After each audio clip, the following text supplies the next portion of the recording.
Antes de mergulhar nesta história incrível, considere se inscrever no canal e ativar o sininho. Cada história aqui tem algo a dizer, e você não vai querer perder nenhuma. Uma tarde de sábado no movimentado centro de Chicago, os terraços dos cafés estão lotados de gente. O sol brilha nas fachadas de vidro e aço, carros de luxo se aglomeram em ônibus lotados e todos parecem com pressa para chegar a algum lugar. Em meio a esse tumulto, um sedã preto com vidros escuros para em frente a uma livraria elegante. Do carro sai Marcus Johnson, 40 e poucos anos, aparência distinta, terno cinza impecável. Seu andar é calmo, seu olhar sereno, quase tranquilizador. À primeira vista, nada de surpreendente. Um homem bem vestido, talvez ali para comprar um livro ou encontrar alguém. Mas para dois policiais posicionados nas proximidades, sua mera presença basta para despertar suspeitas injustificadas.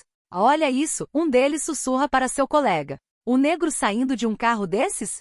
Quanto você aposta que não é dele? O outro assente com um sorriso irônico. Sem parar para observar mais, eles partem, com as mãos já perto dos cintos. O que Marcus ainda não sabe é que, em questão de instantes, esse sábado comum se tornará o ponto de partida de um escândalo que abalará toda a cidade. Marcus tinha dado apenas alguns passos quando ouviu uma voz seca atrás dele.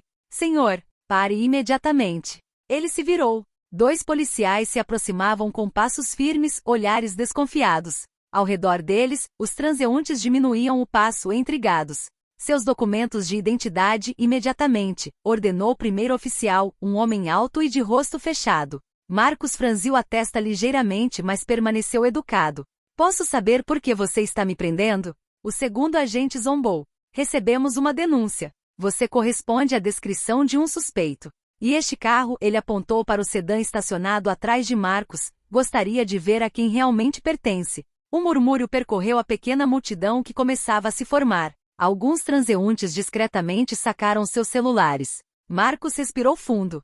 Calmamente estendeu a carteira, sabendo perfeitamente que sua identificação bastaria para esclarecer a situação. Mas em vez de verificar seus documentos, o policial arrancou a carteira de suas mãos e a revistou rapidamente, antes de dizer em tom acusador: "Isso parece golpe. Vamos te levar para a delegacia e você vai explicar tudo lá." "Não fiz nada de ilegal e peço que respeitem o procedimento", Marcus respondeu, com a voz firme, mas controlada. O policial alto se aproximou, seu tom se tornando ameaçador. "Ou você coopera ou vamos algemá-lo na frente de todo mundo. A escolha é sua." O coração de Marcus batia forte, mas seu rosto permanecia impassível. Ele sabia que não havia feito nada de errado. No entanto, já havia entendido, não se tratava de uma verificação de rotina. Era uma humilhação pública. Em segundos, a ação que ele temia aconteceu. O policial sacou as algemas e agarrou Marcus com força pelo braço. "Você está preso. Venha e explique de onde veio esse carro roubado." Os transeuntes ficaram imediatamente indignados.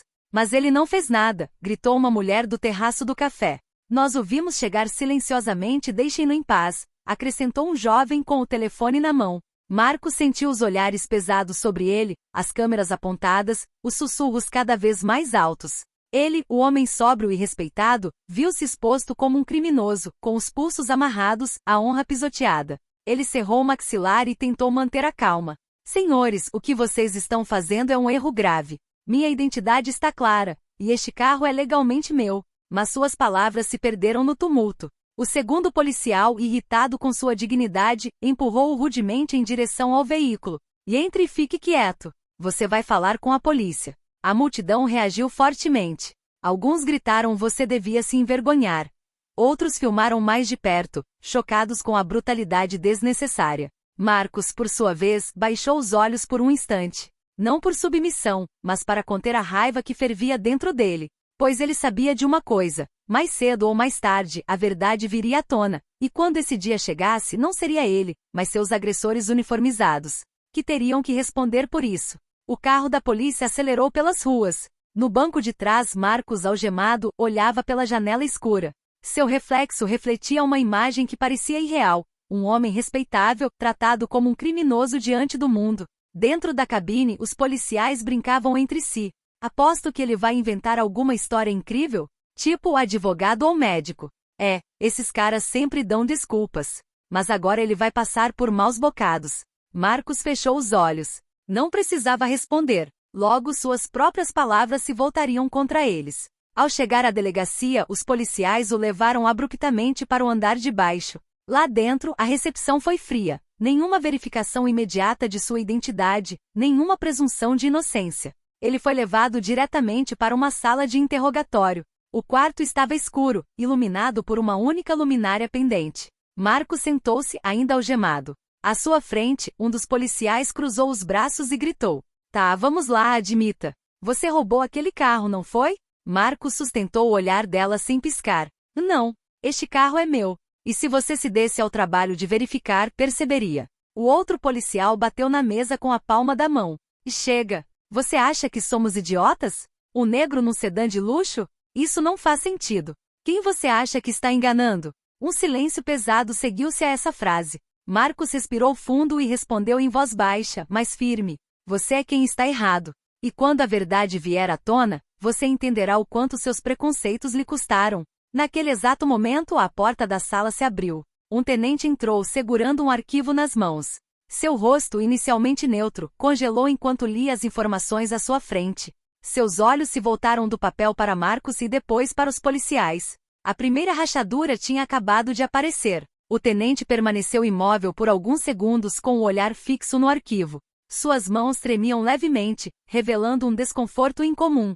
Os dois policiais esperaram desafiadoramente, convencidos de que Marcos finalmente seria capturado. "Então, quem é seu suspeito?" disse um dos policiais com um sorriso irônico. Mas o tenente não respondeu de imediato. Ele olhou lentamente para Marcos, e sua expressão mudou completamente. Suas pupilas dilataram-se, sua boca se abriu como se ele não conseguisse acreditar. Você é Marcos Johnson?" ele disse com uma voz hesitante. Marcos, ainda sentado, algemado, respondeu calmamente: "É isso mesmo. E acho que seus colegas acabaram de cometer um erro grave." O silêncio tomou conta da sala. Os policiais trocaram olhares incrédulos. "O que?" um deles sussurrou. "Impossível", acrescentou o outro. O tenente fechou o arquivo e então latiu: "Soltem-no imediatamente." Os agentes ficaram congelados, como se estivessem paralisados pela vergonha. "Mas, tenente, ele..." Nem mais uma palavra. "Você percebe o que acabou de fazer? Este homem é procurador-geral adjunto do Estado e assessor jurídico do governador." Um silêncio gélido tomou conta da sala. Os dois policiais que minutos antes estavam rindo de Marcos estavam pálidos, incapazes de proferir um único pedido de desculpas. Marcos, por sua vez, não se moveu. Observava a cena com uma dignidade implacável, quase mais formidável que a raiva. O jogo mal havia começado. As chaves tilintaram nervosamente entre os dedos do policial enquanto ele estendia a mão para remover as algemas. O metal estalou, finalmente libertando os pulsos de Marcos. Seus pulsos ainda exibiam a marca vermelha da contenção, mas seu olhar permanecia calmo, quase gélido. Ele se levantou lentamente, ajeitou o terno e colocou as mãos sobre a mesa. Sua voz, profunda e calma, quebrou o silêncio pesado. "Eu disse desde o início que você estava cometendo um erro. Mas em vez de verificar, você escolheu a humilhação. Não só para mim, mas diante de uma multidão de cidadãos. Diga-me, é assim que você faz justiça?" Os dois policiais permaneceram em silêncio, de cabeça baixa, como crianças flagradas em flagrante. O tenente, envergonhado, tentou intervir. "Senhor Johnson, peço desculpas em nome do departamento. Esses homens não seguiram o procedimento e terão que responder por isso?" Marcos o interrompeu com um gesto calmo, mas firme. "Não, tenente. Não é só uma questão de procedimento. É uma questão de preconceito. De racismo. Porque aos olhos deles, um negro bem vestido saindo de um carro de luxo só pode ser um criminoso." Suas palavras ecoaram na sala, pesadas e inegáveis. Ele se endireitou, cruzou os braços e acrescentou solenemente: "Não estou aqui apenas como promotor. Estou aqui como cidadão. E acreditem, o que aconteceu hoje não ficará impune. Vocês queriam me humilhar. Mas são seus rostos, seus nomes e suas ações que em breve serão conhecidos por todos." Os policiais abaixaram ainda mais a cabeça. O tenente, pálido, entendeu que aquele caso iria explodir muito além dos muros da delegacia. Marcos, por sua vez, dirigia-se para a saída. Seu andar, lento e seguro, tinha a força de uma declaração. A luta mal havia começado. A batida brusca da porta atrás dele soou como um veredito. Marcos deixou a delegacia sob o olhar constrangido de vários policiais, alguns olhando para baixo, outros fingindo estar ocupados com outra coisa.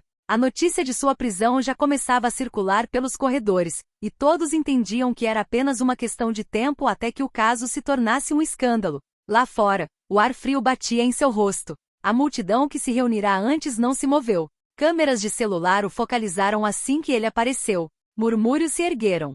É ele, o promotor de quem estavam falando. Eles realmente o algemaram como um criminoso? Que vergonha da polícia! Marcos levantou a mão, pedindo silêncio. Sua calma impunha respeito. Meus amigos, ele começou com uma voz forte, mas calma, obrigado pelo apoio. Hoje não fui preso por ter infringido a lei. Fui preso porque a cor da minha pele não condiz com a imagem que algumas pessoas têm de um homem digno e respeitável. Um tremor percorreu a multidão. Os celulares permaneceram erguidos, gravando cada palavra. Marcos continuou. Não estou com raiva só por mim. Estou com raiva por todos aqueles que todos os dias sofrem essas injustiças sem que suas vozes sejam ouvidas. Se isso acontece comigo, promotor público, imagine o que estão passando aqueles que não têm status nem uma câmera para testemunhar sua dignidade. Aplausos irromperam. Alguns gritavam seu nome, outros já seguravam cartazes improvisados. A cena tomou o ar de uma reunião espontânea. Marcos sabia que havia acabado de lançar a pedra fundamental para uma luta maior do que ele. Sua prisão humilhante agora se tornará uma arma formidável, a verdade trazida à tona. Naquela mesma noite, imagens da prisão de Marcos já circulavam nas redes sociais. Dezenas de vídeos filmados por transeuntes mostravam um homem elegante, algemado, humilhado publicamente, apesar de sua compostura impecável. As hashtags #Justiça por Marcos, #Perfil Racial é hashtag para o racismo político ou Twitter e o Instagram. Em poucas horas, os vídeos foram vistos por milhões de internautas e compartilhados por celebridades, jornalistas e até políticos. Nos aparelhos de TV, os debates continuaram um após o outro. Isto é um escândalo absoluto, disse um apresentador. Como 2 policiais podem humilhar o promotor assistente desse jeito? Um advogado convidado ficou indignado. E se ele não fosse quem é? E se ele fosse um cidadão comum? Perguntou uma jornalista com a voz trêmula de emoção. As ruas de Chicago rapidamente se encheram de manifestantes. Cartazes exibiam as palavras suficiente, pare de criar perfis ou mesmo a dignidade não tem cor. A tensão era grande na delegacia. Os 2 policiais que efetuaram a prisão, agora suspensos, tentavam evitar as câmeras e a fúria dos colegas. Um deles, lívido, sussurrou. Estamos acabados, eles vão nos arrastar pela lama. Enquanto isso, em seu apartamento simples mas elegante, Marcos assistia ao noticiário na tela gigante da sala de estar. Milhares de rostos nas ruas gritavam seu nome. Ele não havia buscado essa batalha, mas ela havia chegado até ele. E agora ele não tinha o direito de recuar. Ele pegou o telefone, discou um número e disse com voz firme. Marque uma coletiva de imprensa para amanhã de manhã. É hora de eu me dirigir ao país. Na manhã seguinte, o saguão de um grande hotel no centro da cidade estava lotado de repórteres, câmeras e microfones. Marcos Johnson chegou, impecável em seu terno cinza, o rosto sereno. Nenhum sinal de nervosismo, em vez disso, uma autoridade calma e imponente. Assim que subiu ao palco, um silêncio respeitoso se instalou. Os jornalistas já sabiam de sua prisão, mas ninguém estava preparado para o impacto de sua presença. Marcos começou. Ontem fui preso sem justa causa. Algemado, humilhado diante de uma multidão e filmado por pedestres. Tudo isso simplesmente porque sou um homem negro. Um murmúrio percorreu a sala. As câmeras permaneceram focadas nele, capturando cada palavra. Sou procurador-geral adjunto do Estado e assessor jurídico do governador. No entanto, nenhum título, nenhum status me impediu de ser tratado como um criminoso. Imagine o que isso significa para aqueles que não têm reconhecimento nem uma câmera para testemunhar sua dignidade. Aplausos irromperam. Alguns jornalistas registraram em silêncio, emocionados. Marcos continuou. Não falo apenas por mim. Falo por todos aqueles que vivenciam essa discriminação racial todos os dias. Por todos aqueles cujos direitos são violados, cuja dignidade é pisoteada, sem que ninguém fale por eles. Ele fez uma pausa, deixando suas palavras ressoarem. Hoje estou transformando essa humilhação em ação. Os responsáveis serão responsabilizados e continuarei a lutar por justiça, equidade e pelo fim da discriminação. Ao final de seu discurso, a sala explodiu em aplausos. Câmeras transmitiram suas palavras ao vivo para todo o país. Marcos havia transformado uma experiência pessoal humilhante em uma mensagem poderosa e universal. As horas seguintes à coletiva de imprensa foram caóticas para a delegacia. Os 2 policiais responsáveis pela prisão de Marcos foram imediatamente suspensos, e uma investigação interna foi aberta.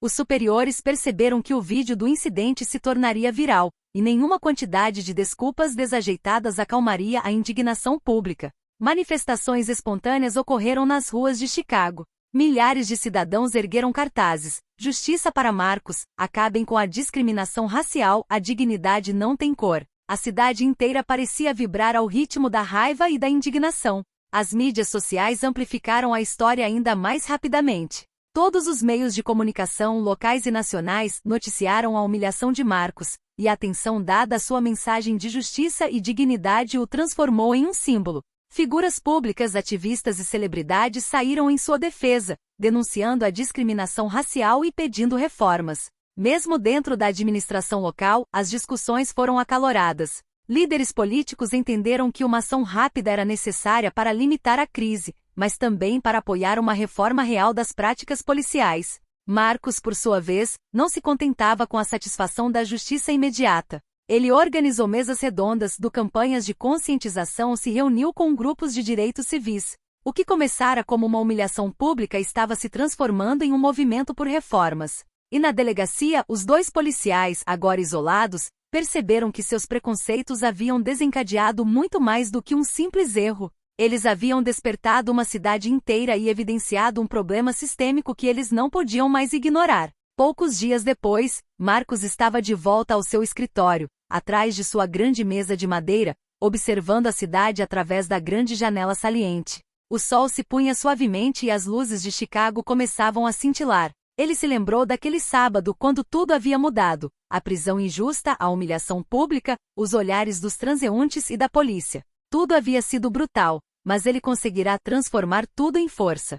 Seu telefone vibrou, jornalistas, associações, cidadãos queriam falar com ele. Ele atendeu calmamente, ciente de que sua voz agora era a ferramenta de mudança. Marcos se levantou, deu alguns passos em direção ao seu escritório e murmurou para si mesmo: "Eles queriam me humilhar, mas eles são os que ficarão na história como aqueles que tentaram quebrar um homem de dignidade e falharam." Ele sorriu levemente. O que começara como uma humilhação agora despertara uma cidade, inspirara um movimento e abrirá os olhos de muitos para a injustiça da discriminação racial. Naquele dia, Marcos compreendeu que sua voz e seu status poderiam fazer a diferença. Que cada ato injusto poderia se tornar uma alavanca para a mudança. E acima de tudo, que nenhuma humilhação, por mais poderosa que fosse, poderia esmagar uma pessoa determinada a defender a justiça. Ele se sentou, apoiou as mãos na mesa e observou Chicago se iluminar no crepúsculo. O homem que havia sido preso sem motivo algum agora era uma voz impossível de ignorar, um símbolo de dignidade e justiça.